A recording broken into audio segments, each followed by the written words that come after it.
pudesse mexer era porreiro.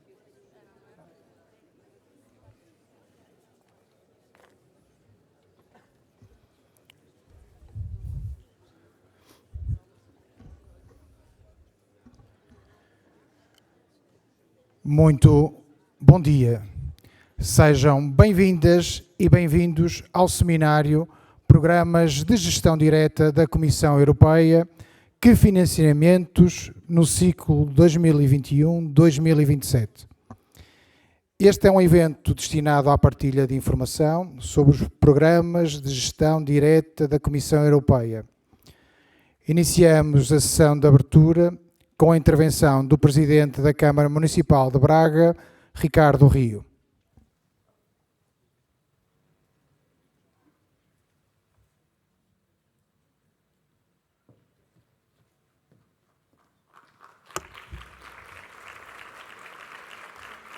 Muito bom dia a todas e a todos os presentes. Sr. Presidente da Comissão de Coordenação e Desenvolvimento Regional do Norte, Sr. Presidente do Conselho Regional do Norte, meu caro colega, a todos os demais membros da estrutura da CCDRN, da Comissão Diretiva, meu caro amigo Jesus Gamalho, da Junta da Galiza, a todos os representantes das múltiplas instituições que compõem o rico tecido social da região norte, do meio académico, empresarial, autarcas, instituições sociais, culturais, desportivas, seguramente aqui muitas também representadas.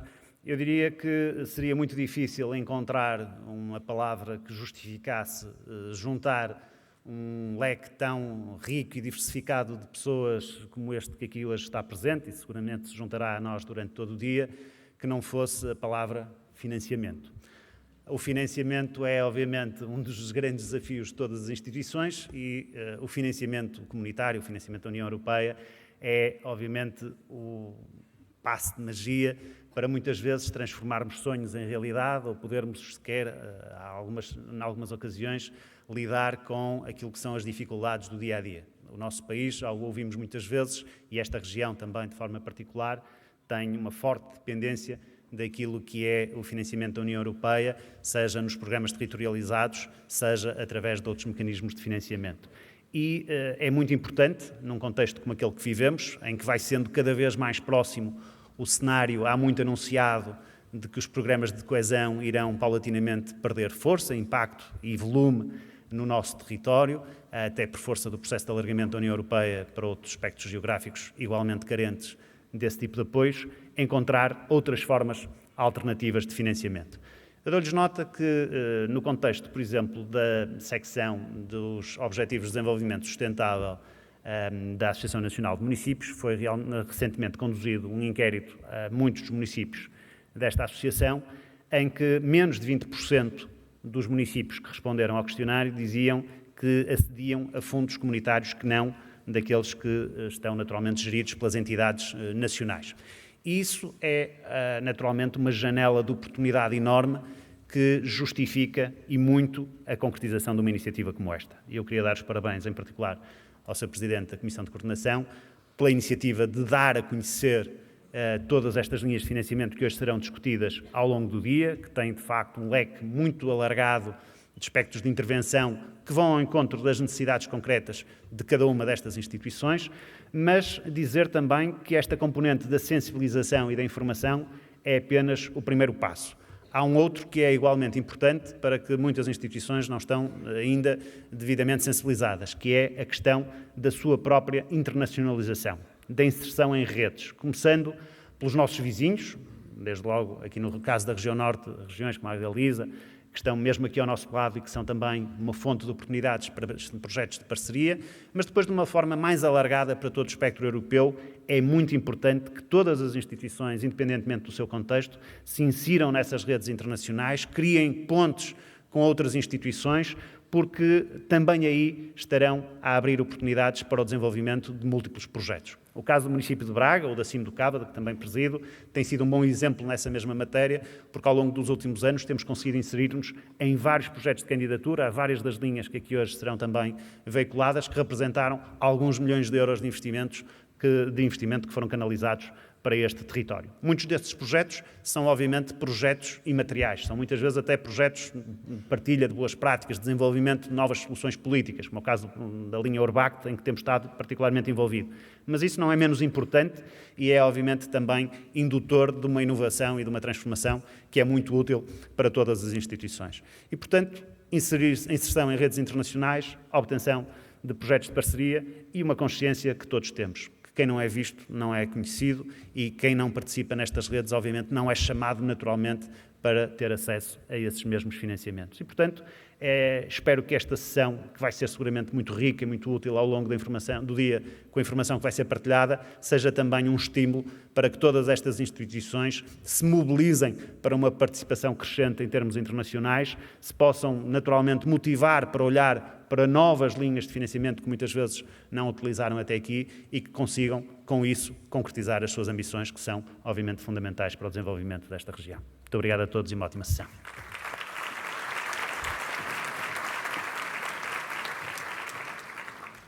De seguida, a intervenção do Presidente da Comissão de Coordenação e Desenvolvimento Regional do Norte, IP, António Cunha.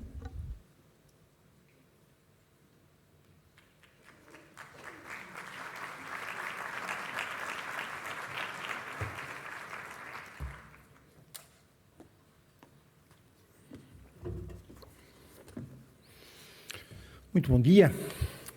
Começo por cumprimentar o nosso anfitrião, o Presidente da Câmara, Ricardo Rio. Agradecer-lhe a sua recepção aqui em Braga, neste magnífico espaço, mas também pelo facto de Braga ser uma cidade onde acontecem muitas das coisas e dos projetos que vamos falar aqui durante o dia de hoje, seja em inovação, seja em política de cidades, seja em políticas sociais, seja em políticas ambientais, e por isso é com certeza com muito gosto que aqui estamos. Cumprimento também o senhor Presidente do Conselho Regional, o Presidente Nuno Vaz, todos os Presidentes de Câmara aqui presentes, os Presidentes de Comunidades Intermunicipais e os Secretários Executivos. Eu penso que também temos na assistência o Presidente da Associação Nacional de Assembleias Municipais, Albino Almeida. Cumprimento o representante da Comissão Europeia, o Dr. António Vicente, da representação da Comissão Europeia em Portugal. Agradeço-lhe a disponibilidade para estar connosco. Também temos uma participação internacional, embora para nós é sempre difícil dizer que a Galiza é estrangeiro, que é fora do nosso país, é pelo menos dentro do nosso espaço emocional, e por isso é com muito prazer que acolhemos aqui o nosso amigo Jesus Gamalho, responsável das Relações Exteriores da Junta da Galiza e da Fundação Galiza Europa. Cumprimento os responsáveis e representantes de todas as instituições que aqui estão conosco, a ADC, a ANI, a PMEI, a FCT, a IMT, a APA, a DGT, a Erasmus Plus, provavelmente mais algumas, peço desculpa se a lista não estiver completa, as instituições de ensino superior, universidades e politécnicos, vice-reitores, pró-presidentes, aqui estão vários também. Temos connosco também os diretores regionais, pelo menos da Conservação da Natureza e da Agricultura e Pescas. Temos empresários e saúde, empresários presentes, várias associações e instituições. Saúde e agradeço a todos os oradores presentes, oradores e moderadores, incluindo os pontos focais de vários dos programas de que aqui ouviremos falar. Cumprimento os meus estimados vice-presidentes e vogais presidentes da CCDRP e vogais da Autoridade de Gestão do Norte 2030, bem como a toda a equipe que organizou este evento. E, por isso, também, senhoras e senhores, amigos e amigas, obrigado por terem aceitado o convite da CCDR Norte IP para falarmos de políticas europeias e de como a estratégia Norte 2030, a estratégia para a região, se integra nessa nossa casa comum, que é a União Europeia, e como pode beneficiar dos seus instrumentos. Por isso, e no âmbito do novo ciclo de financiamento comunitário, o ciclo 21-27, e na sequência também do seminário que organizamos em julho em Santa Maria da Feira, e no qual foram apresentados os instrumentos de gestão nacional para financiar essa estratégia, a CCDR Norte IP pretende agora dar a conhecer os tais programas de gestão direta da Comissão Europeia, bem como os associados à cooperação territorial europeia, que, como ouvimos até na intervenção, na primeira pessoa do Presidente Ricardo Rio, nem sempre são acedidos com tanta frequência como esperaríamos pelas entidades portuguesas, sejam autarquias, sejam outras instituições.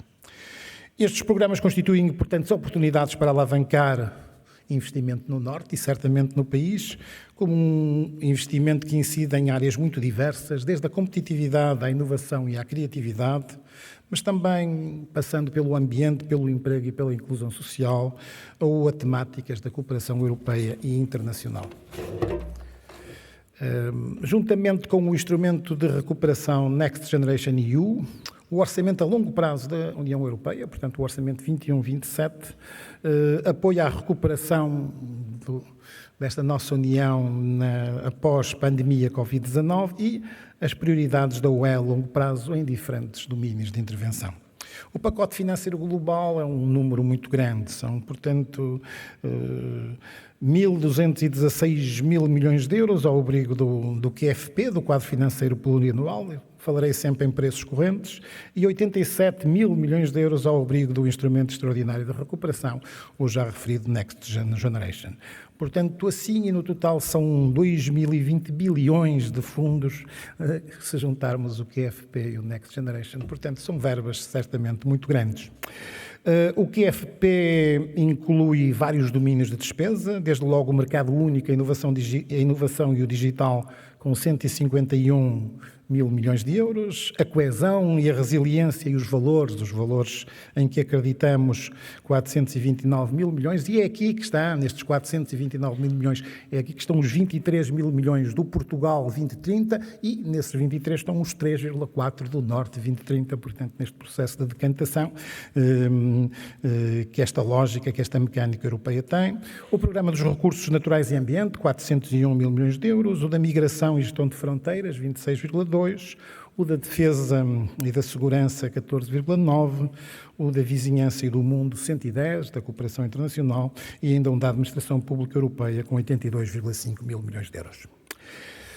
Estas estrutura e dotação orçamentais enquadram depois os programas setoriais da União Europeia para este período. De facto, o orçamento a longo prazo proporciona um financiamento a quase 40 programas para um período de 7 anos. Alguns exemplos desses programas, ao abrigo do QFP 21-27, temos o Europa Digital, para promover a implantação e a adoção em larga escala de tecnologias digitais na sociedade e na economia, como as aplicações de inteligência artificial ou as ferramentas de ponta em matéria de cibersegurança. A vertente digital do mecanismo Interligar a Europa registrou também um significativo aumento de financiamento neste novo quadro. Este é um caminho incontornável para a chamada Europa mais inteligente, que apoiará investimentos como, por exemplo, um que recentemente entrou em funcionamento aqui na região, o supercomputador da EuroHPC, da Rede Europeia de Computação de Alto Desempenho, e, como sabem, está instalado em Guimarães. O novo programa União Europeia pela Saúde, baseado numa base sólida de ação integrada da União neste domínio, assenta em ensinamentos escolhidos no contexto da pandemia Covid-19. O domínio da investigação e da inovação, o programa Horizonte Europa, que beneficia de um significativo aumento proveniente do instrumento de recuperação da União Europeia. É um programa onde há uma experiência de participação das instituições e empresas portuguesas significativo, mas onde penso, e isto nomeadamente na região norte, é importante que a nossa presença seja mais ativa, e esta importância é necessária, e esta presença é necessária certamente pela dimensão dos financiamentos disponíveis, mas também e talvez sobretudo pela colaboração com parceiros com o qual temos certamente todos muito a ganhar deste grande espaço de conhecimento e criatividade que é a União Europeia. No domínio do espaço e agora falo do espaço sideral que nos envolve, e que muitas vezes é o melhor sítio para ver e compreender o planeta Terra. A União Europeia também está a reunir todas as atividades conexas num programa espacial integrado. Ao melhorar a sua eficiência, ajudará a lançar novos serviços e novas oportunidades, atividades económicas para todos, também para pequenas e médias empresas, não é só para quem é capaz de fazer foguetões, seja da meteorologia, à monitorização ambiental, à segurança, à gestão florestal. O espaço e as tecnologias espaciais vão certamente estar cada vez mais presentes na nossa vida e beneficiarão os cidadãos e as empresas da União Europeia. A Comissão também criou um programa temático para o ambiente e gestão sustentável de recursos naturais, incluindo energia. Tem por objetivo abordar a dimensão ambiental da política de desenvolvimento e outras políticas externas, bem como contribuir para promover no exterior a política, a visão da União Europeia em matéria de ambiente e energia. O desígnio de uma Europa mais verde é incontornável e deverá estar em todas as nossas decisões da governação central, regional, local, nas empresas, em todas as instituições. Para apoiar as regiões de elevada intensidade carbónica, mais vulneráveis na sua transição para uma economia de impacto neutro no clima, foi criado o Fundo de Transição Justa, que receberá um financiamento do orçamento de longo prazo e também do Instrumento de Recuperação da União Europeia. Os programas destinados aos jovens, como o Erasmus Plus ou o Corpo Europeu de Solidariedade, se foram igualmente reforçados, prevendo-se o programa Erasmus Plus triplique o número de participantes durante a vigência atual do QFP. Eu cumprimento a Sra. Ministra Ana Abrunhosa, agradeço a sua presença. Nós começamos sem ela, mas como ela já sabe o que a gente ia dizer, portanto não tem grande problema.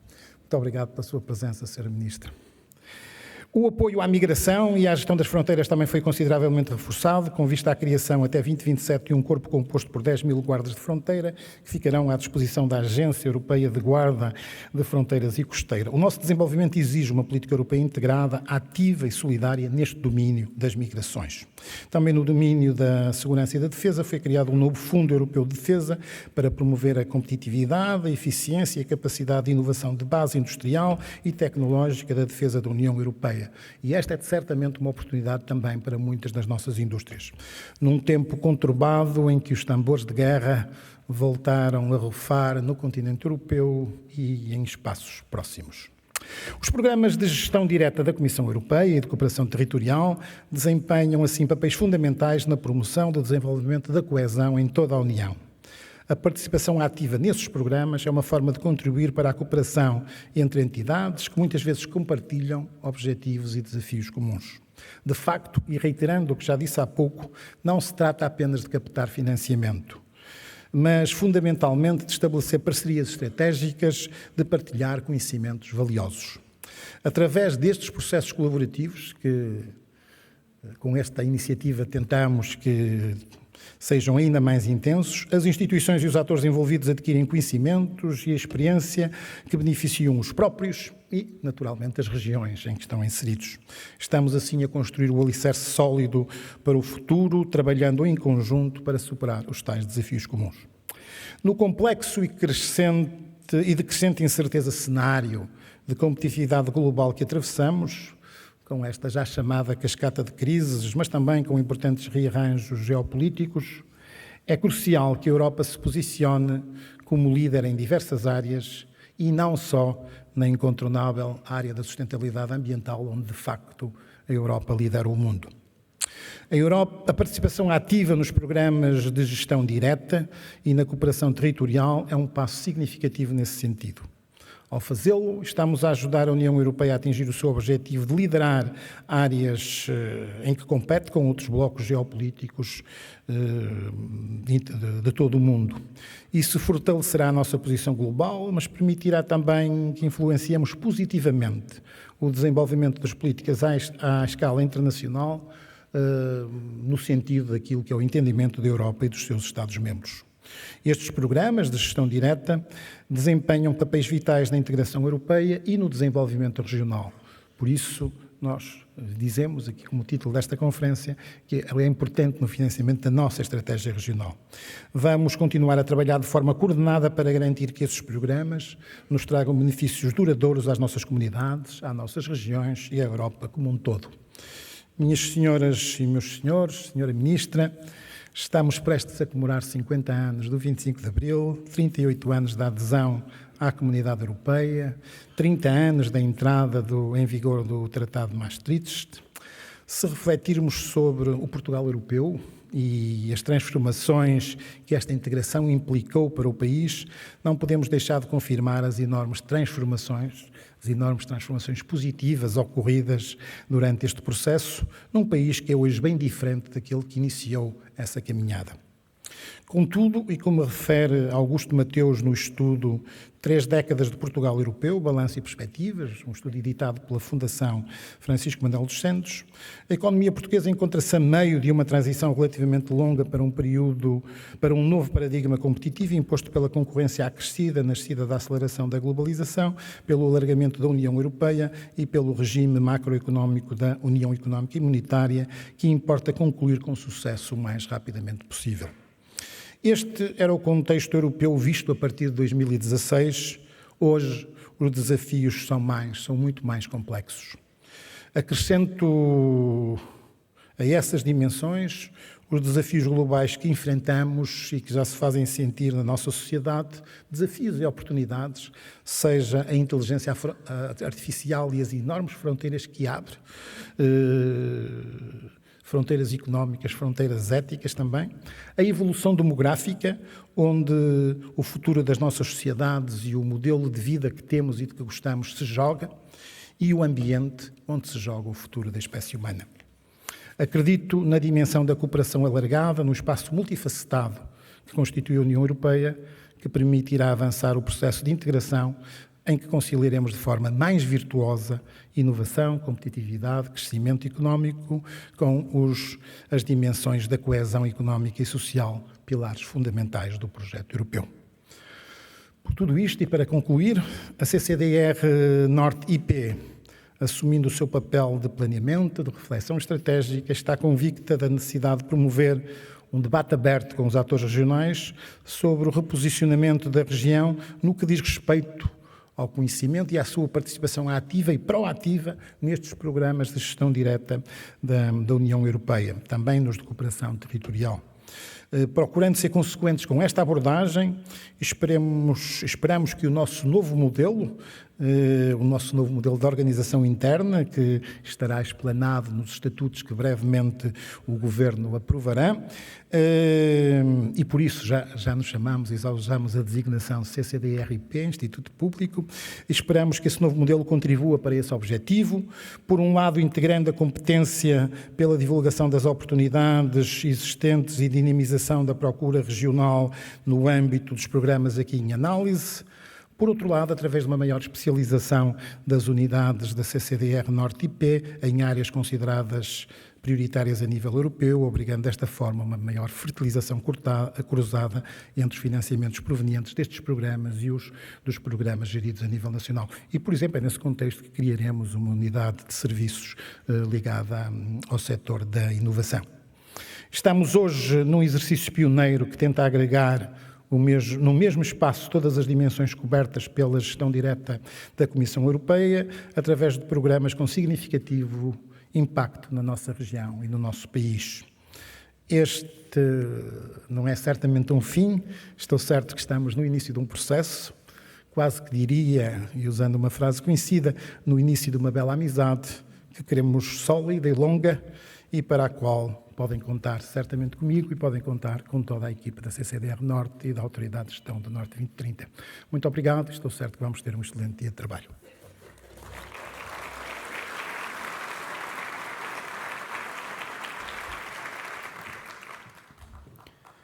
Depois dos discursos iniciais, prosseguimos com o tema Orçamentos Comunitários e Financiamentos Diretos. Convidamos para fazer parte deste painel Vasco Leite, da CCDR Norte IP, António Vicente, da Comissão Europeia em Portugal, Rui Monteiro, da CCDR CCDR Norte IP, que se junta um pouco mais tarde, e para Jesus Gamalho, da Junta da Galiza, e para moderar este painel, a consultora Cristina Azevedo.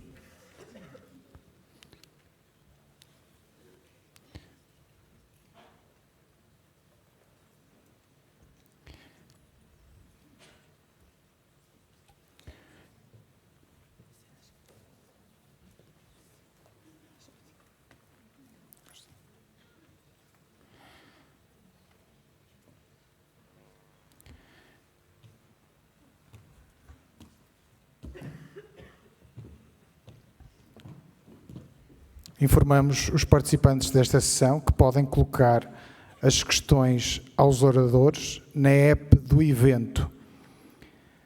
Essas perguntas serão respondidas no final das apresentações deste painel.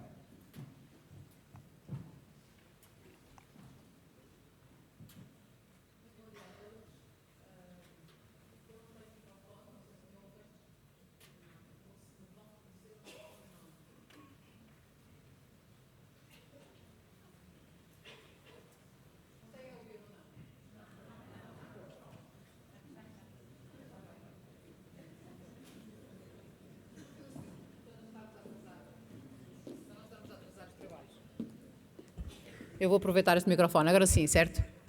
Muito bem. Muito bom dia a todos. O meu nome é Cristina Azevedo. Eu queria começar por cumprimentar a Sra. Ministra da Coesão, o Sr. Presidente da Câmara Municipal de Braga, o Sr. Presidente da CCDR Norte IP, todos os presentes, e agradecer o convite que me foi dirigido pelo Sr. Presidente da CCDR para moderar este debate da parte da manhã neste seminário, nesta conferência, que considero de elevadíssimo interesse. Nós estamos muito habituados, desde 1986, a lidar com uma parte, de facto, dos financiamentos que são postos à disposição pela União Europeia, em especial os fundos de coesão. Portanto, estamos muito habituados a lidar com a temática da política de coesão e com os fundos que a assistem. Julgo mesmo que a própria política de agrícola comum e os fundos que a assistem, que a apoiam, que a fundamentam, já estão um bocadinho mais, de facto, distanciados dos portugueses e, em particular, das instituições que lidam com este tipo de financiamentos.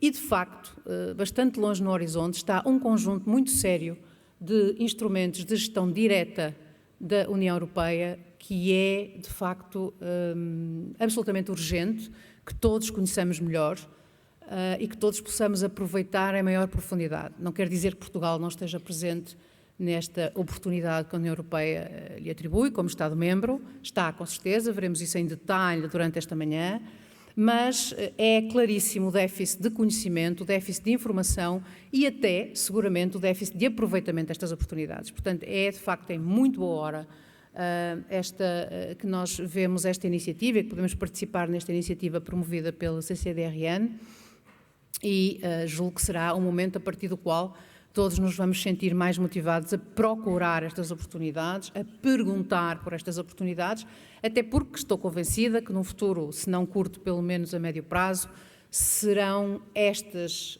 iniciativas que hoje vamos aqui conhecer melhor, que serão as nossas principais fontes de financiamento. Os fundos de coesão são, e a política de coesão, é uma política que será disputada por um espaço geográfico cada vez mais alargado na União e, portanto, não há dúvida de que será absolutamente necessário avançarmos para além destes envelopes financeiros que já conhecemos, de facto, há tantos anos e que seguramente têm ajudado a darmos o passo em frente que o Sr. Presidente da Comissão de Coordenação há pouco aqui falava.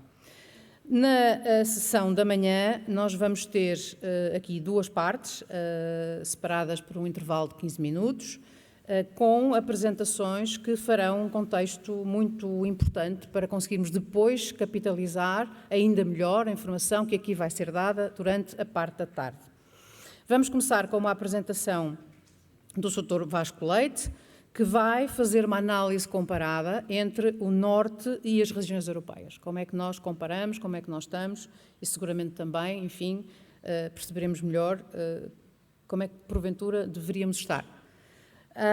E depois seguir-se-á pelo Sr. António Vicente, representante da Comissão Europeia em Portugal, uma apresentação sobre o orçamento da União Europeia para o período 21-27, quais são as oportunidades de financiamento que esse mesmo orçamento apresenta e que com certeza englobará toda esta família de instrumentos financeiros de que aqui há pouco vos falava. Faremos depois um intervalo de 15 minutos e depois regressaremos e eu voltarei a apresentar os próximos intervenientes, avançando depois para o debate. Chamar a atenção, como dizia há pouco o nosso colega em voz off, que as perguntas não serão feitas a partir de microfone distribuído na audiência, mas sim a partir de questões colocadas na app que a Comissão de Coordenação, enfim, disponibilizou já há bastante tempo. E, portanto, eu depois aproveitarei essas perguntas que terão sido carregadas na app para, enfim, incentivar as respostas dos nossos oradores. Muito obrigada. Vamos então dar início aos trabalhos. Dr. Vasco Leite.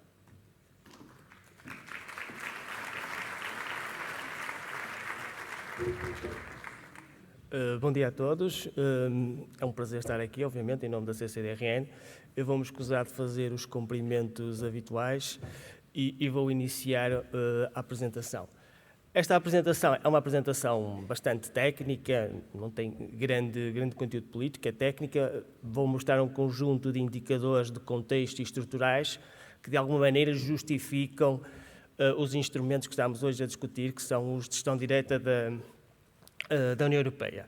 Por isso, independentemente de serem instrumentos geridos diretamente pela União Europeia e não através das entidades nacionais, eles têm sempre um objetivo, e esse objetivo é promover a coesão, a competitividade, a inovação, o desenvolvimento económico. E por isso, o que nós vamos aqui fazer é uma comparação da situação da região do Norte face às outras regiões, e por isso nós vamos ter aqui informação com mapas, mas, como eu estava a dizer, é uma informação de contexto económico, social, ambiental, e esse é que é o objetivo desta apresentação.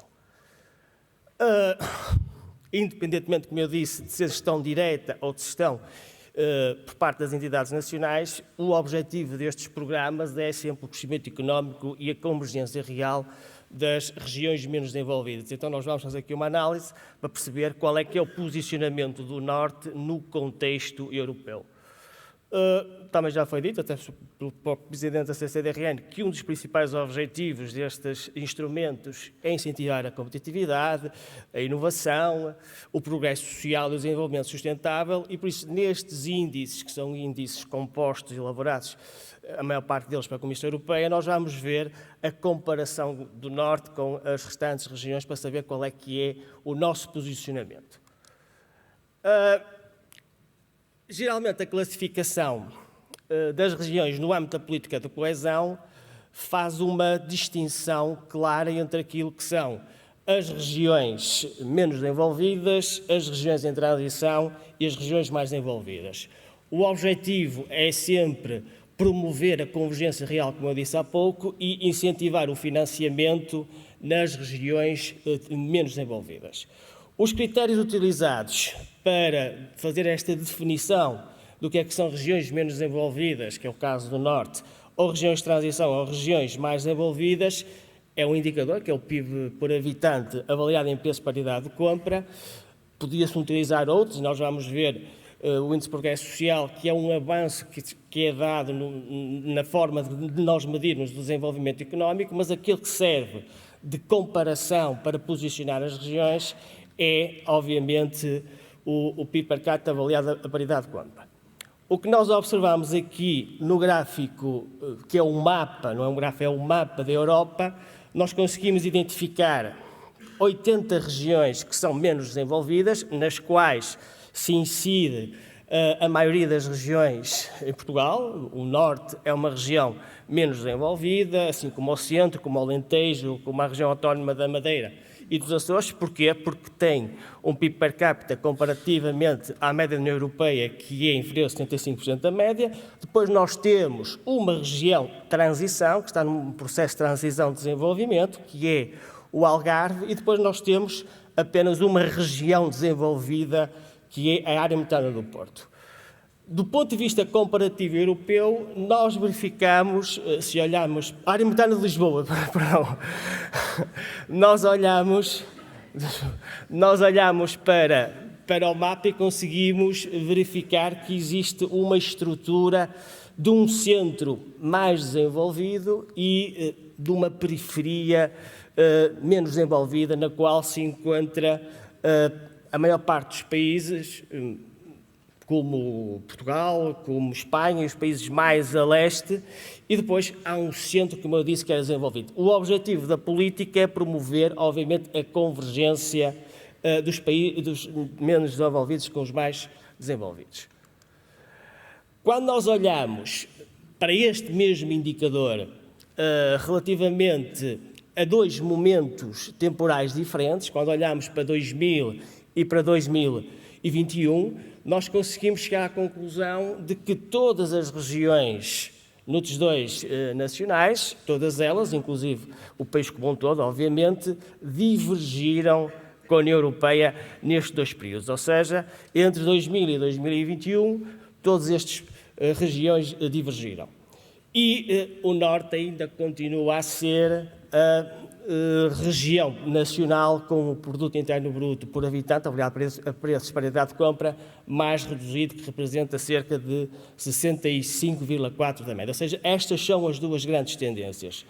Mas nós não podemos esquecer que, apesar desta ser uma tendência pesada, que obviamente colocou as regiões num nível inferior de desenvolvimento àquele que existia no início do século, isto foi obviamente sujeito também a um conjunto de choques externos que afetaram a evolução da economia nacional.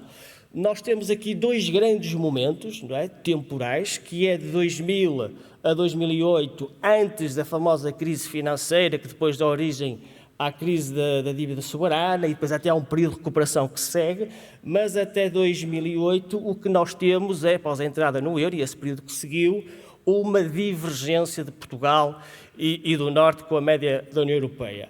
Depois, no período seguinte, que é o período que vai de 2008 até 2009, depois temos o Covid e por isso não há aqui grandes movimentos estruturais, não é? Porque o Covid é sempre um choque bastante negativo, que não dá para ter leituras estruturais. O que nós verificamos é aqui comportamentos antagónicos, ou seja, Portugal continuou a divergir, passou de um PIB relativo face à média da União Europeia de 81,9 para 78,6, enquanto que, ao contrário, o Norte convergiu, ou seja, passou de um PIB relativo de 65,6% para 67%, ou seja, há uma ligeira convergência, mas há uma convergência, ou seja, e por isso a questão que se coloca, e até está muito direta com estes programas que nós estamos aqui a falar, que o modelo económico, ou seja, o que é que aconteceu no Norte para justificar que neste período após a crise financeira de 2009 tenha encetado uma trajetória de convergência contrária àquilo que aconteceu em Portugal como um todo. Antes de entrar para essa explicação, que depois está em linha até com o conjunto de indicadores que nós vamos falar e dos índices da competitividade e da inovação e do progresso social, há uma característica que é importante no Norte, que é a dimensão da sua população. O que nós podemos ver ali no mapa é que aqueles pontinhos mais azuis clarinhos referem-se a regiões, porque estamos a comparar com as regiões, que têm um nível de população inferior ao Norte. Os azuis são os que têm, mais escuros, são os que têm uma população superior ao Norte, e depois há ali um conjunto de regiões com uma população aproximada do Norte. O Norte é a 28ª região com mais população a nível da Europa, é a primeira de Portugal, e estamos ali a ver que é a 5ª da Península Ibérica. Ou seja, há população na região, que isso não é desconhecido de ninguém, mas isto tem um efeito importante do ponto de vista económico, do ponto de vista social, ou seja, os problemas surgem, mas também surgem as soluções e também surge a iniciativa económica, também surge a dimensão do mercado, também surgem as empresas, ou seja, há escala suficiente para ser uma potência económica, já é do ponto de vista populacional, e isto tem que ser, obviamente, referido. Para além de ser, e está muito ligado depois com os indicadores que vamos ver a seguir de competitividade, para além de ser uma região muito populosa, é ao mesmo tempo uma região muito industrial.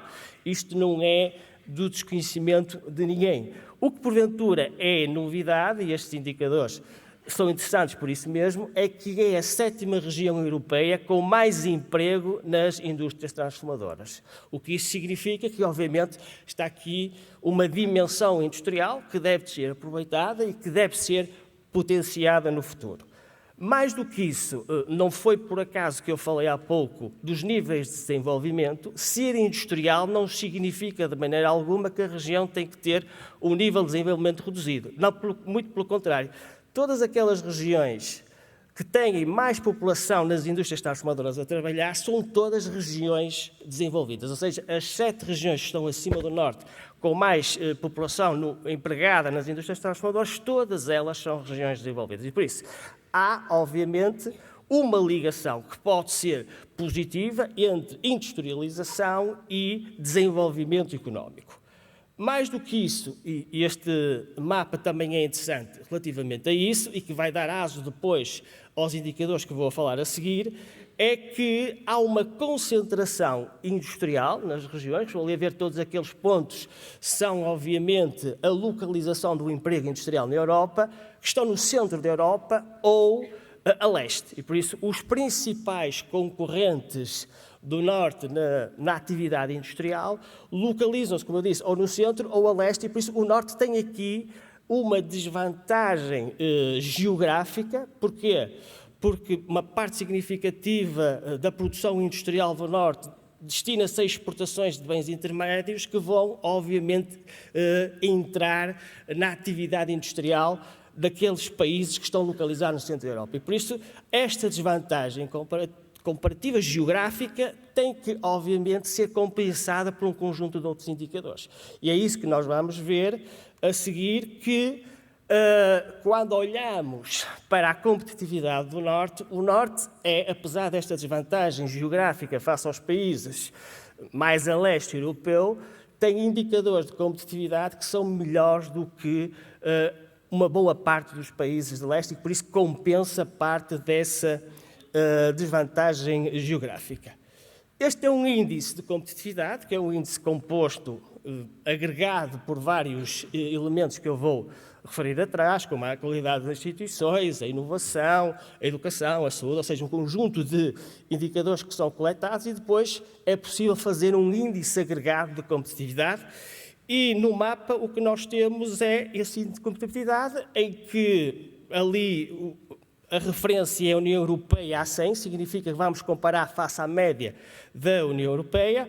As cores mais azuis escuras dizem de respeito a regiões mais competitivas, ou seja, as mais competitivas têm aquele tom mais azul, as menos competitivas são as que têm a cor mais vermelha. Mais uma vez, há aqui uma situação de um centro mais competitivo, mais desenvolvido da Europa, e uma periferia com índices inferiores de competitividade.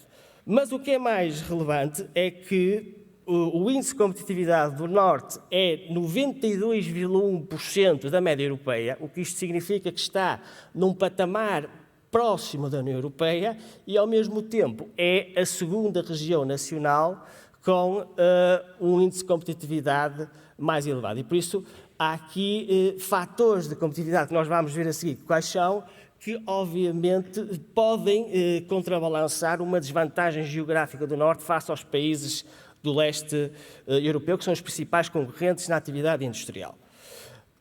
Quando nós olhamos para o processo de dinâmica, porque uma coisa é ver aquele mapa referente a um determinado momento do tempo, que é de acordo com o último indicador, de 2022, outra coisa é olhar para o que aconteceu à competitividade do Norte nos últimos anos. E aí nós temos aqui no mapa uma distinção entre as cores, ou seja, as cores mais azuis são aquelas onde a competitividade aumentou mais, enquanto que as cores mais encarnadas são aquelas onde a competitividade não aumentou, ou seja, houve uma divergência. E o que nós estamos a verificar é que, neste caso de dinâmica, os países mais na periferia da Europa foram aqueles que tiveram mais crescimentos da competitividade, enquanto que no centro houve o processo contrário. Porquê? Porque houve uma dinâmica de convergência desses países neste indicador da competitividade. Mais importante do que isso é quando nós olhamos para o Norte, nessa variação entre o relatório de 2016 e 2022, que é mais ou menos os anos 2014, 2013 até 2019, 2020, porque há sempre um desfazamento temporal, o que nós observamos é que o Norte foi a região nacional que teve o maior aumento do índice de competitividade e foi a segunda da Europa. E por isso, estes ganhos de competitividade explicam, em parte, aquele processo de convergência que eu iniciei no discurso ao dizer que o Norte, depois de 2009 até 2018-19, entrou numa trajetória de convergência com a União Europeia, enquanto que Portugal não. Ou seja, o Norte ganhou mais competitividade e isso promoveu, obviamente, a aceleração da convergência com a União Europeia nesse período. A questão que se coloca é, ok, ganhou competitividade, mas quais são os pontos fortes da competitividade do Norte e quais são, obviamente, os pontos fracos? Isto é importante até para os programas de gestão direta, porque nos permite identificar quais são os indicadores relevantes nesta área da competitividade que devem de ser, estar como base naquilo que justifica a intervenção. E esses pilares de competitividade estão divididos em três grandes grupos. Pilares básicos, são os pilares necessários para essa competitividade. Depois a lógica da eficiência e a lógica da inovação associada à competitividade. O que nós verificamos é que nos pilares básicos, os pontos fortes da competitividade do Norte é a saúde e a educação básica.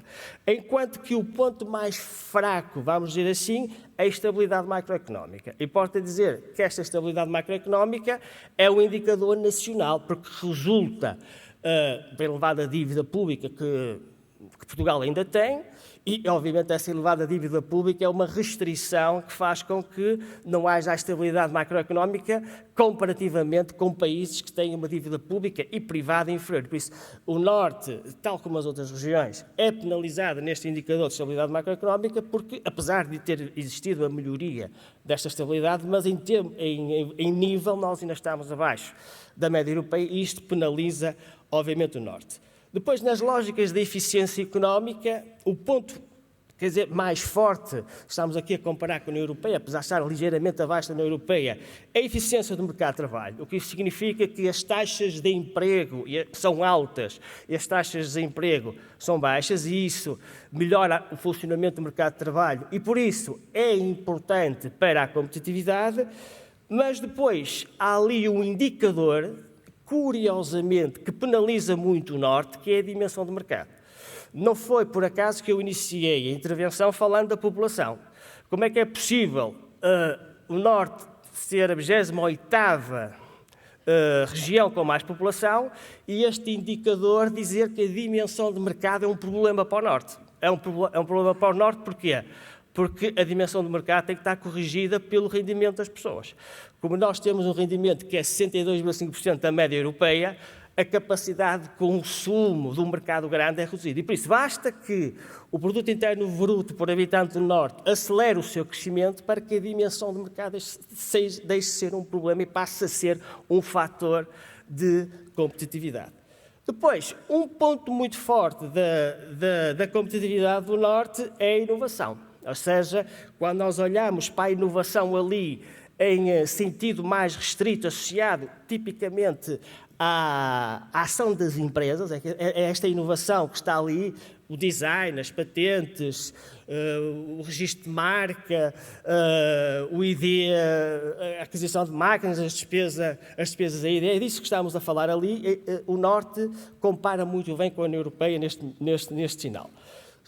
Mas, e é isso que eu trago agora a seguir, quando nós olhamos para a inovação num sentido mais amplo, e a inovação no sentido mais amplo é olhar para o sistema regional da inovação e comparar os vários sistemas regionais de inovação, e por isso o Regional Innovation Scoreboard é um excelente relatório da Comissão Europeia. Porquê? Porque não olha só para a inovação típica das empresas, que era aquele indicador que estava há pouco, mas olha para as interações entre as empresas, a interação entre o sistema científico e tecnológico e as empresas, todo o sistema regional está a ser em avaliação e depois eles criam um índice para esse sistema regional de inovação. E aqui, neste caso, o Norte ainda tem que progredir na inovação global, vamos dizer assim. Porquê? Porque ainda está abaixo da média da União Europeia. Ainda assim, apesar de estar abaixo, tal como no índice de competitividade, o Norte é a segunda região nacional com mais inovação, ou seja, com o melhor desempenho do seu sistema regional de inovação. Ou seja, esta comparação é importante, porquê? Porque olhamos para o Sistema Regional de Inovação como um todo, sabemos que existe ainda margem para progredir. E é isso que nós fizemos nesta análise, ou seja, este índice global que avalia o Sistema Regional de Inovação tem vários indicadores, ou seja, é muito mais detalhado do que aquilo que foi analisado na competitividade, e aquilo que é preciso ver, até do ponto de vista dos instrumentos e das ações e das políticas que devem ser levadas a cabo, é que há pontos fortes e pontos fracos deste Sistema Regional de Inovação. Quais são os principais pontos fortes comparativamente com a União Europeia, que é aquele gráfico da esquerda? É a venda com produtos inovadores, ou seja, o Norte consegue ter receitas elevadas com a venda dos seus produtos inovadores. Não significa que tenha muita inovação de produto, porque não é esse o caso, mas quando vende com bastante valor, é o que significa este indicador. O Norte tem uma grande capacidade de registro de marcas e de registro de design, bastante acima da média. Porquê é que isto acontece? Acontece porque houve uma subida na cadeia de valor de muitas empresas e por isso tiveram que registrar marcas e tiveram que registrar o design para poder, obviamente, se posicionar num ponto superior dessa cadeia de valor. O Norte também compara muito bem no sistema científico, porque tanto as copublicações científicas internacionais como as copublicações público-privadas estão acima da média da União Europeia.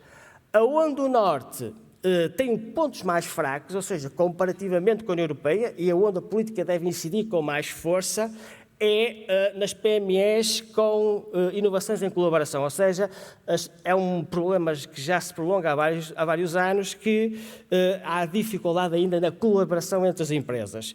Na despesa da inovação por pessoa empregada também é baixa e assim como no registro de patentes ainda não atingiu os níveis que seriam desejáveis, muito por causa da especialização económica. Ainda não temos as empresas na área farmacêutica que queríamos, na médica, nas tecnologias informáticas que queríamos, que são essas que obviamente registram mais patentes e por isso ainda não temos a dimensão necessária. Depois à direita nós temos efetivamente aqueles indicadores do Norte, onde o Norte está mais colado à União Europeia, ou seja, onde já teve este processo de convergência e já está com patamares iguais. Falava na despesa em ID público, na despesa em ID empresarial, na aprendizagem ao longo da vida, na despesa em inovação que não ID, muito associada à aquisição de máquinas e por isso são patamares onde já convergiu.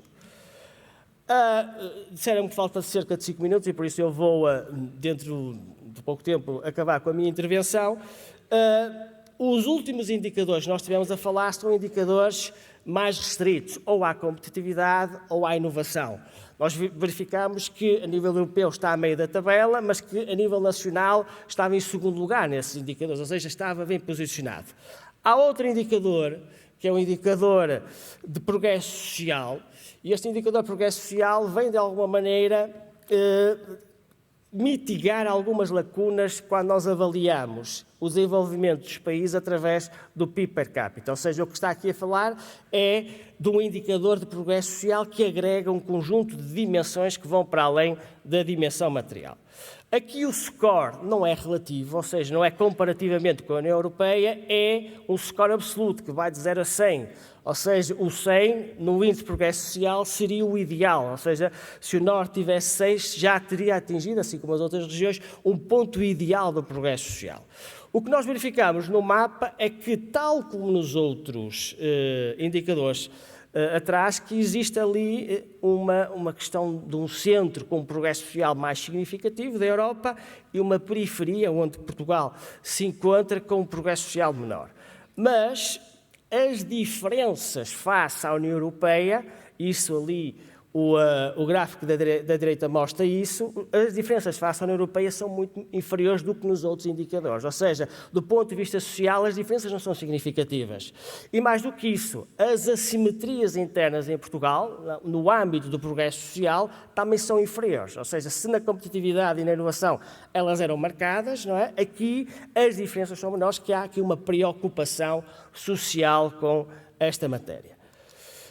Se nós quiséssemos, só faltam 2 slides para terminar, perceber na decomposição deste índice de progresso social, aonde é que, obviamente, se posiciona o Norte, nos diferentes domínios das componentes de progresso social, nós poderíamos verificar que os pontos onde o Norte tem mais pontuação, vamos dizer assim, é nas necessidades humanas básicas, ou seja, isto é evidente, nós já recuperamos e já satisfazemos as necessidades humanas básicas, mas nas oportunidades que são dadas à população ainda temos um grande caminho a percorrer. Por exemplo, nós temos um reduzido valor nos direitos pessoais, naquilo que as pessoas acham que é o comportamento das instituições, o que é que acham que é o comportamento do sistema legal, o que é que acham que é o comportamento do sistema político. Ainda há algumas dúvidas relativamente à ação governativa, e isso cria sempre este tipo de indicadores, mas naquilo que são as necessidades humanas básicas, o Norte está realmente bastante bem. Num ponto intermédio, naquilo que é o acesso ao conhecimento básico, acesso à informação, saúde e bem-estar, nós também estamos bem cotados, estamos com 64, 66,3, 60,6, em alguns casos muito próximos da União Europeia. Em síntese, na lógica do progresso social, as diferenças, como eu disse há pouco, face aos outros indicadores, são efetivamente menores. Por fim, também foi dito aqui no início, através da intervenção do Sr. Presidente, que um dos objetivos é, obviamente, o desenvolvimento sustentável. Isto é mais um indicador que é complementar aos anteriores, mas que é muito mais integrado, ou seja, vai buscar aquilo que é o desenvolvimento sustentável. Não sustentável só do ponto de vista ambiental, olha para as questões sociais, olha para as questões económicas, olha para as questões do desenvolvimento dos territórios também, ou seja, é obviamente um indicador muito mais integrado do que todos os outros. Nós conseguimos, através da fonte da OCDE, ter dados regionalizados, porque isto é uma informação mais para os países, para a comparação entre os países. Até há um projeto agora, até do Centro, no sentido de regionalizar estes dados, e aqui nós conseguimos, naqueles em que é possível regionalizar, verificar quais são os pontos fortes e os pontos fracos do Norte nestes pontos do Objetivo de Desenvolvimento Sustentável. O ponto mais forte é a saúde de qualidade, não é? Aquela lógica de nós falarmos do nosso Sistema Nacional de Saúde, tem aqui uma referência que está aqui notória. A saúde de qualidade é um ponto mais forte do desenvolvimento sustentável. As energias renováveis e acessíveis, a produção de consumos sustentáveis, a lógica da igualdade de género, também nós comparamos muito bem com a União Europeia, e assim como, com a OCDE neste caso, assim como a ação climática também são os pontos mais fortes. Naquilo que são os pontos ditos menos fortes, onde ainda existe um grande processo e uma grande dinâmica a percorrer, é proteger a vida marítima e algumas parcerias para a implementação dos objetivos. Nós estamos aqui a falar de programas de gestão diretas, onde as parcerias e a cooperação também são importantes, e por isso temos aqui um indicador que pode ser de referência para realmente melhorar as parcerias institucionais. Se eu quiser fazer um resumo, porque estou a acabar, eu fazia um resumo da seguinte maneira. Nós começamos pelo índice, que é um índice, que é o PIB per capita relativo do Norte face à União Europeia, nós verificávamos que era 65,4 da média. Mas depois fomos para outros índices, como o da inovação, como o índice de progresso social, em que então neste estamos muito perto. Ou seja, o que é que se passa, esta é a discussão que eu tenho, o que é que se passa aqui, posso levantar isto até, o que é que se passa no Norte, porque nós competimos muito bem em indicadores de competitividade, de inovação e de progresso social, mas depois, do ponto de vista do rendimento, estamos realmente muito cá abaixo e somos uma região menos desenvolvida.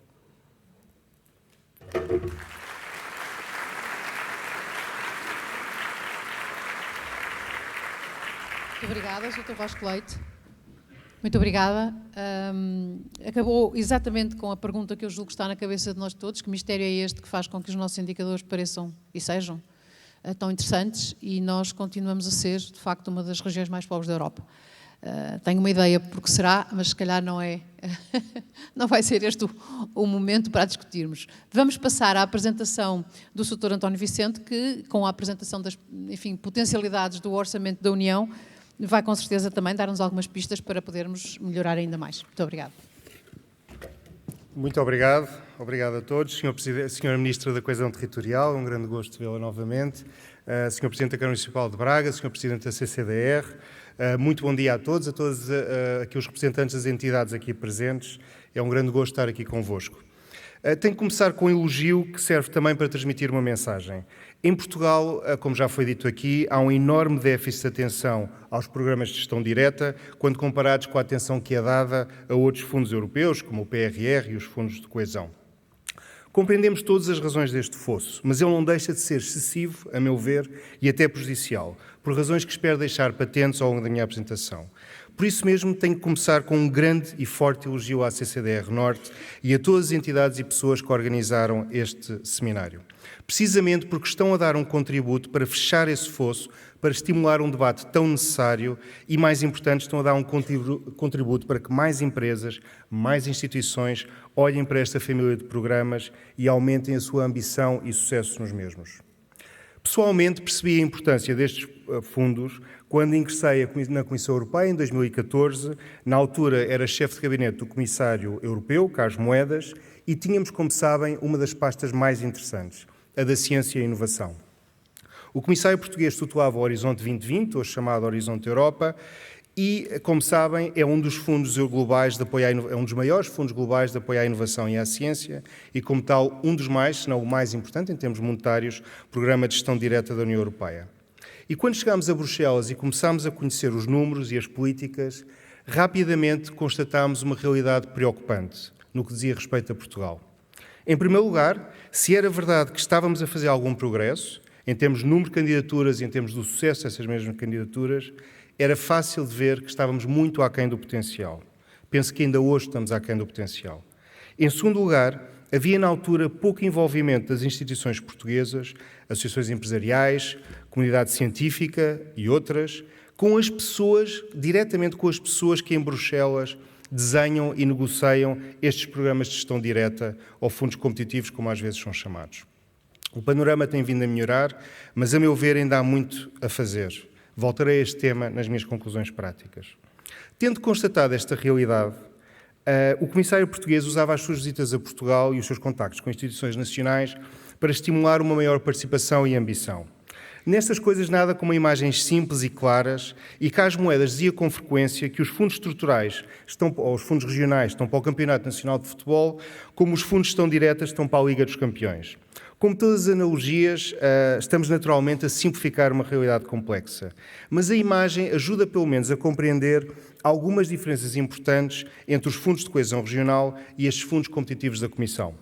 Numa candidatura a um PT 2030, por exemplo, sabemos que estamos a competir com outras entidades portuguesas. Numa candidatura ao Horizonte, estamos a competir com projetos de todos os países da União Europeia. Isto não torna os projetos necessariamente melhores ou piores, não torna um fundo mais importante do que outro, mas mostra que estamos perante uma dinâmica diferente. O ponto a reter, continuando a abusar da metáfora futebolística, é que quando uma entidade portuguesa se candidata a um fundo de gestão direta da Comissão Europeia, enfrenta uma competição altamente exigente. Terá normalmente uma probabilidade de sucesso mais baixa, mas quando é bem sucedida, essa entidade tem a satisfação de obter, tal como na Champions, recursos muito consideráveis e a satisfação de saber que ganhou entre os melhores dos melhores. Portanto, a primeira mensagem que vos queria deixar é precisamente esta. O número de candidaturas portuguesas aos fundos de gestão direta e a taxa de sucesso das mesmas pode e deve aumentar. Segundo ponto, as tendências de médio e longo prazo, o Sr. Presidente da CCDR Norte já falou sobre isso, vão num sentido claro. Sejamos claros nesta matéria. Se pensarmos a 5, 10, 15 anos, olhando para as dinâmicas à volta da mesa do Conselho, ou seja, as posições dos diferentes Estados-membros, se pensarmos no desafio do alargamento à Ucrânia e a vários países nos Balcãs Ocidentais, se pensarmos nas enormes ameaças geopolíticas que enfrentamos atualmente, é prudente antecipar o seguinte. Muito provavelmente a tendência será para que os fundos estruturais, os fundos de coesão, diminuam e mudem de configuração e que, em contrapartida, os fundos de gestão direta aumentem. O Primeiro-Ministro de Portugal disse há uns dias, na apresentação pública da reprogramação do PRR, que antecipa que no próximo orçamento da União Europeia os próprios fundos de coesão regional vão ter uma lógica de funcionamento bem mais próxima da do PRR. Isto é, por pressão dos chamados países frugais, que mais contribuem para o orçamento, os próprios fundos de coesão vão ser mais condicionados por critérios de reformas, de performance e, em geral, poderão contemplar uma lógica competitiva que se assemelha aos atuais programas de gestão direta. Deste modo, parece-me prudente, parece-me ser do interesse próprio das instituições nacionais habituarem-se desde já à lógica e aos processos dos fundos de gestão direta, pois a tendência é que estes ganhem ainda mais pressão em termos absolutos, em termos relativos, quando comparado com os fundos de gestão nacional, e também porque esses mesmos fundos de gestão regional vão provavelmente ou previsivelmente assemelhar-se à lógica dos fundos de gestão direta da União Europeia. Esta, portanto, é a minha segunda mensagem. Uma empresa, um centro de investigação ambicioso e inovador, tem todo o interesse em começar, quanto antes, a olhar para estes fundos, para ficar à frente da curva face aos seus concorrentes, mas também face aos outros países da União Europeia. Olhemos então para estas oportunidades de financiamento. Teremos ao longo do dia várias sessões práticas sobre as candidaturas, pelo que não entrarei em pormenores. Tentarei sim dar-vos uma panorâmica, destacando um ou outro programa pela sua dimensão, relevância no momento atual ou relevância no contexto da economia portuguesa. Comecemos pelos grandes números e aqui tenho algum apoio visual, se funcionar. Portanto, vêm aqui números também que o Sr. Presidente da CCDR já referiu. Obviamente isto tudo depende se usarmos números correntes em preços correntes ou preços atuais, mas tipicamente para nós que trabalhamos na Comissão Europeia tendemos a pensar nesta figura do 1 trillion euros. Pronto, é a expressão inglesa, mas como vem aí, 1.074 mil milhões de euros, aos quais se acrescenta, e esta é a grande novidade deste programa quadro, por tristes razões, pela pandemia, mas o Next Generation EU, um fundo que foi levantado no mercado e que representa uns adicionais 750 mil milhões de euros e dos quais saem os famosos PRR. Este orçamento, como sabem, distingue-se dos orçamentos nacionais, que agora mesmo foram apresentados à Assembleia da República, porque é um orçamento a 7 anos, com as vantagens e as desvantagens que isso acarreta, obviamente que implica várias revisões ano a ano e a meio do percurso, mas dá-nos também uma vantagem que é ter um horizonte a 7 anos e, portanto, permite planear bastante melhor as nossas ações. E também tem outra particularidade, é que não pode ter um déficit, portanto, as despesas e as receitas têm que ser exatamente iguais. Tipicamente, nós dividimos em Bruxelas este orçamento em 3 grandes pilares, um terço, em que temos, no fundo, um terço para a política de coesão, cerca de 330 mil milhões de euros, um terço para a política agrícola, para a CAP, e um terço para aquilo que se chama, na linguagem da Comissão Europeia, as novas e reforçadas prioridades. E é dentro deste pilar, de cerca de 335 mil milhões de euros, que encontramos estes fundos que nos ocupam aqui e bem o dia de hoje. Portanto, é aqui que entram os grandes fundos de gestão direta da Comissão Europeia e vários fundos mais pequenos, mas também muito expressivos e muito importantes para todos nós que estamos aqui hoje. Quando falamos dos programas de gestão direta, aliás, é um novo elogio, vi no vosso programa que houve um enorme cuidado nas sessões que vamos ter esta tarde, de facto, cobrir uma enorme variedade destes fundos. Estes apenas são alguns deles, não são todos, há obviamente fundos depois muito de nicho, mas estes aqui são tipicamente aqueles que são considerados mais importantes e mais interessantes, talvez para a audiência aqui hoje. Um número também que eu penso que ajuda é pensar que estes fundos de gestão direta são mais ou menos 20% do orçamento da União Europeia, 21, 27, ou seja, estamos a falar números redondos de 200 mil milhões de euros. Mas aqui que estamos a entrar no detalhe, eu penso que não me ficaria bem, penso que sou o único representante da Comissão Europeia aqui neste dia, ficar só com esta imagem um bocadinho positiva e cor-de-rosa destes fundos. Penso que tenho a obrigação também de dizer, porque tenho a sensação que muitos de vocês que já se candidataram a estes fundos também já enfrentaram também o custo administrativo destes mesmos fundos e, portanto, eu também aqui não quero deixar de referir que temos consciência na Comissão Europeia que estes fundos de gestão direta da União Europeia ainda implicam um enorme fardo administrativo para todos vocês que se candidatam para estes fundos. Temos consciência que eles têm que ser simplificados, que temos que fazer um trabalho de reforma para tornar mais simples o acesso, até porque quanto mais complexos são, mais ficam prejudicados as pessoas que se candidatam pela primeira vez e as pequenas e médias empresas, porque obviamente não têm a capacidade administrativa ou a sofisticação ou o arcabouço financeiro para poderem contratar empresas que as ajudem a candidatar-se e, portanto, temos muita consciência na Comissão Europeia que há muito trabalho a ser feito em termos de simplificação. Obviamente, o que eu posso dizer a este respeito é que estamos a falar de dinheiro que é do contribuinte europeu, que obviamente temos um saudável, mas muito intenso escrutínio do Tribunal de Contas Europeu, do Parlamento Europeu e, obviamente, dos Estados-membros que querem que o dinheiro seja bem aplicado. Isso obriga-nos, muitas vezes, a um fardo administrativo grande, mas temos consciência que muito tem que ser feito para melhorar esse processo. Aliás, sessões como a que vão ter esta tarde e que espero que continuem a ter, ajudam a baixar essas barreiras, ajudam a tornar mais provável um sucesso nessa candidatura, porque, de facto, com alguma formação, com algum apoio, torna-se mais fácil fazer estas candidaturas. E, portanto, aqui o que eu vos digo é que o feedback estruturado que nós temos vindo a receber de empresas, de centros de investigação científica, é que o trabalho de reforma está a produzir alguns frutos. Hoje em dia é mais fácil uma candidatura a estes fundos de gestão direta, mas que, obviamente, ainda temos algum trabalho a fazer. E neste contexto eu penso que é muito importante também um elogio às autoridades portuguesas pela criação da Rede Perim, há uns anos, no fundo um bocadinho à imagem do que outros Estados-membros já fizeram e que tem sido, eu penso, um recurso muito importante para todos vós, para todos os que se querem candidatar, para ajudar a conhecer melhor estes programas e, portanto, facilitar e desmistificar estas candidaturas. Mas voltemos aos programas. Como teremos mais detalhe, vou só fixar a minha atenção em 3 programas. E dizendo que, obviamente, não há uns mais importantes do que outros, mas escolhi 3 aqui para vos destacar e com isto concluir a minha apresentação, por 3 critérios. O primeiro que eu vos vou falar é pela sua dimensão, o segundo pela sua novidade, mas também pela sua relevância no momento atual, e um terceiro pelo seu alinhamento com o que me parece ser um setor altamente dinâmico da economia portuguesa. Portanto, pela sua dimensão, eu penso que o Horizonte Europa é absolutamente incontornável.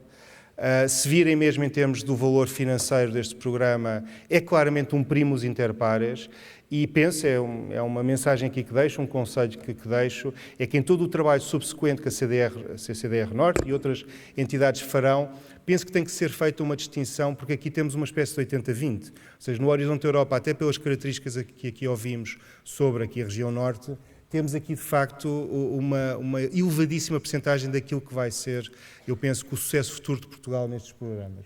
Aqui, também, na Comissão Europeia, gostamos muito desta coisa dos pilares e, portanto, aqui também dividimos em 3. Temos um pilar mais de ciência fundamental, temos um pilar intermédio de tais parcerias colaborativas, que o Sr. Presidente também falou, e de investimentos em projetos mais próximos do mercado, que aqui, por exemplo, a região Norte, com o seu forte tecido industrial, é altamente relevante. E depois temos um pilar do Innovative Europe, que tem a ver com o Conselho Europeu de Inovação, tem a ver com o apoio a startups, tem a ver com este tipo de apoio a projetos inovadores em variedíssimas áreas. E, portanto, aqui a mensagem que eu vos queria deixar é: considerem o Horizonte Europa um bocadinho como um primus inter pares. É um programa que, dentro de si, só cada um destes pilares, às vezes cada um destes subpilares, é maior do que muitos outros programas que vamos falar, por exemplo, esta tarde. Em segundo lugar, queria falar-vos do Fundo Europeu de Defesa, muito pouco conhecido ainda em Portugal, infelizmente muito relevante nos dias de hoje, por causa de termos uma guerra às nossas portas, por causa do recrudescimento da violência no Médio Oriente. Aqui a mensagem que eu vos queria deixar, no fundo, são duas. Este fundo ainda não é muito expressivo, comparado com os números que estamos a falar do Horizonte Europa, mas é um fundo que, por estas más razões, vai ter uma tendência de crescimento enorme. Eu antecipo que no próximo programa quadro este fundo vai ser altamente reforçado em termos orçamentais. Tal compreende-se por o desejo de maior autonomia estratégica da União Europeia. Sabemos a pressão que temos também em termos do nosso contributo para a NATO, em termos de estarmos menos dependentes de países terceiros para aquilo que é o nosso equipamento militar e, portanto, este é um fundo que eu penso que tenderá a crescer no futuro. E a segunda mensagem é que, ao contrário do que se pensa, pode ser muito relevante para Portugal. Tendemos a achar que estes fundos são só para as grandes indústrias de armamento, que existem em França, em Itália, noutros países, na Alemanha, mas, de facto, este fundo encoraja ativamente a que PMEs se candidatem a este fundo. Há linhas mesmo específicas para PME. E muitas vezes, tal como aconteceu nos fundos de apoio à política do espaço, há muitas PME portuguesas que podem não estar neste setor, mas que desenvolvem tecnologias que possam, direto ou indiretamente, servir as cadeias de valor deste setor e, portanto, eu acho que é um fundo que vale a pena estar atento no futuro. Por último, destacar um fundo talvez ainda menos conhecido, o que ainda é mais surpreendente tendo em conta o seu valor. Nós, na Comissão Europeia, não somos muito bons a dar nomes e, portanto, demos este nome muito pouco original de Fundo de Inovação, mas basicamente o Fundo de Inovação é constituído pelas receitas do chamado ETS, do Emissions Trading Scheme. Como sabem, a União Europeia criou um mercado de emissões de CO2. As receitas desse mercado, uma grande parte dessas receitas, vem para um fundo que é o Fundo de Inovação, que depois é investido em energias limpas, na transição energética, na mitigação do impacto das alterações climáticas e, portanto, este fundo o seu valor vai oscilando porque depende também do preço do próprio CO2, do preço do carbono, mas estima-se que até 2030 pode representar qualquer coisa como 40 mil milhões de euros. Estamos a falar mesmo comparado com o Horizonte Europa, estamos a falar de um programa altamente significativo. É verdade que neste momento ainda está muito focado em grandes projetos de infraestrutura. Tenho ideia que em Portugal este projeto ambicioso e muito interessante de ligação entre o Porto de Sines e o Porto de Roterdão para o transbordo e para a exportação de hidrogénio verde faz parte desta família de financiamentos, mas no futuro também haverá uma tendência para que médias empresas, pequenas empresas possam beneficiar deste fundo. Como Portugal, e aqui a região norte em particular, dão cartas naquilo que são as energias limpas, as energias renováveis, eu penso que isto é um fundo que, para além do PRR, para além de outros fundos, penso que é algo que deve ser, ao qual os portugueses devem estar atentos e as entidades portuguesas devem estar atentas. Para concluir, queria só deixar-vos aqui duas ou três mensagens. A primeira mensagem para a CCDR, para as CCDRs, para as autoridades governamentais, para os organizadores deste evento. Reiterar os parabéns por darem destaque a um tema tão importante para Portugal. O nosso país pode e deve ser mais ambicioso neste domínio e a Comissão Europeia tem interesse em receber de Portugal mais e melhores candidaturas. É bom para a Europa se Portugal for mais ativo neste fundo. Parabéns, portanto, aos organizadores, mas também às autoridades portuguesas, como já referi, pela criação da Rede Perim e também pela coragem de assumir um objetivo de duplicar aquilo que as entidades portuguesas vão buscar estes fundos. Penso que o objetivo é de 2 mil milhões ao longo do programa 21-27 e penso que é importante assumir publicamente estes objetivos ambiciosos e tenho a certeza que Portugal tem todas as condições para chegar lá. Segunda mensagem às empresas e às entidades que aqui estão presentes e que estão eventualmente a pensar candidatar-se pela primeira vez. A minha mensagem é muito simples, apostem nesta Champions League. Estou certo que ainda há muitas instituições portuguesas com o potencial de serem bem-sucedidas, mas que se calhar ainda não têm estes fundos no radar e, portanto, o meu apelo é de facto que o façam. E terceira mensagem para todos, um bocadinho mensagem final, é que estamos a fazer um progresso, mas penso que ainda tem que ser dado um passo. Falava no princípio da sessão com um colega da CCDR do Norte e dizia-lhe isso mesmo.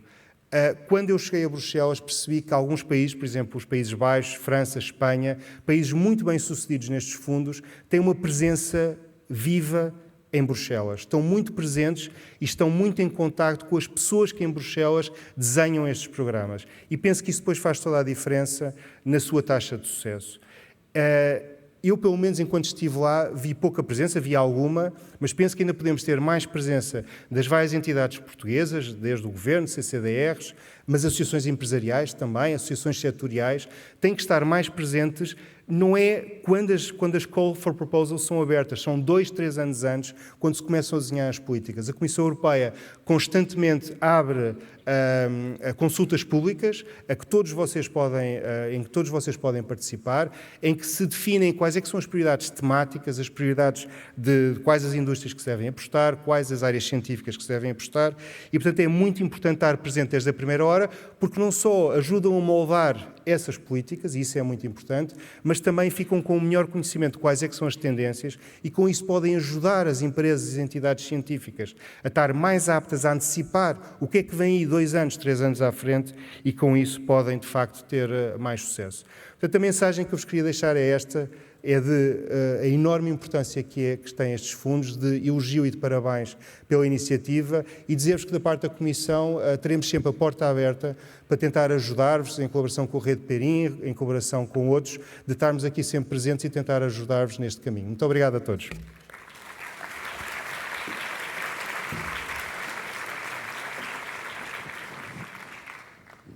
Muito obrigado.